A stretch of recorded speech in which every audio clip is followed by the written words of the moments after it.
Hi everybody, my name is Seth. I'm the executive director here at Spruce Peak Arts. I'm here with the Sons of Mystro. We're about to take the stage. And thank you guys for sitting down with us for a few minutes. This is something we like to do because we want you to come back. So we want the community to get a feel for it and get to know you a little bit better. So I guess I'll start it. So you guys are on tour, but you're from Florida. So so what do you think of Vermont?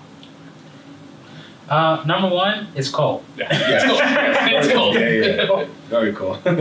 But we think it's a really, especially the town that we're at right now, it's really beautiful. Yes. Honestly, Very beautiful. the cold is really rigid, but I love going to different cities because you get to see the culture that's here that people don't expect. Like they'll see it on the map, they'll see a couple pictures, but actually driving through it and experiencing everything is different, you know? Have you gotten to do anything particularly Vermonty or here at Spruce Peak while you're here that you really enjoyed? Or is it just passing through? Not yet. I wanted to go to Ben & Jerry's facilities, for the tour, but we had time. We had no time at all. Everything going on. I was just like, get here, arrive, sleep, wake up, sound check, and then come back. We'll go home to the hotel, get dressed, and then come back and perform. So, That's tour life.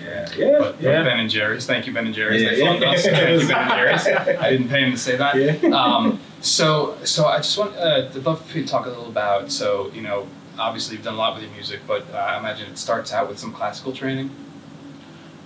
Yeah, so the way we started in the public school system. Our mom actually put us in the magnet school down in South Florida, in Broward County. Third grade, by the way. Yes, third grade. And we did start with classical repertoire,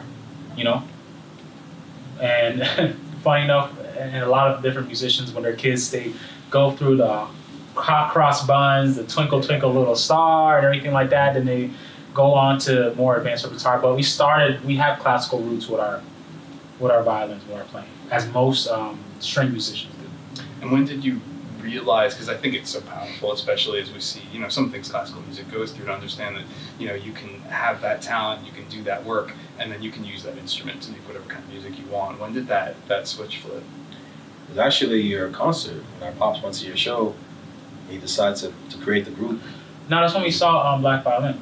Well, actually, no, you're right. But they were actually the original ones. My friends. Yeah. Yeah, those are our mentors, And we saw them when we were younger. I saw them my first year playing the violin. And that was like a pivotal moment where it made us realize, oh my gosh, you can do so much with this instrument, with music in general. And we were so inspired. We went home that day after seeing them, and we just started playing their Showtime at the Apollo video and practicing it over and over and over again. So jumping off that to the last question, so obviously you picked up on that, and now you all do so much in the community, in every community that you're in. You do a lot for arts education. There's a big group from our Violin Academy that was giving tickets to the show tonight. And I know that's a big part of the mission for your work and for your group. Can you talk about that a little bit, and maybe you have a message for the young people in this community that are trying to get up there? Well, I noticed this a lot that's been happening over the years in different states, is that they're taking the programs out, they're taking the funding away, but they don't. I feel like they really underestimate the value that these arts have, because it helps develop the brain.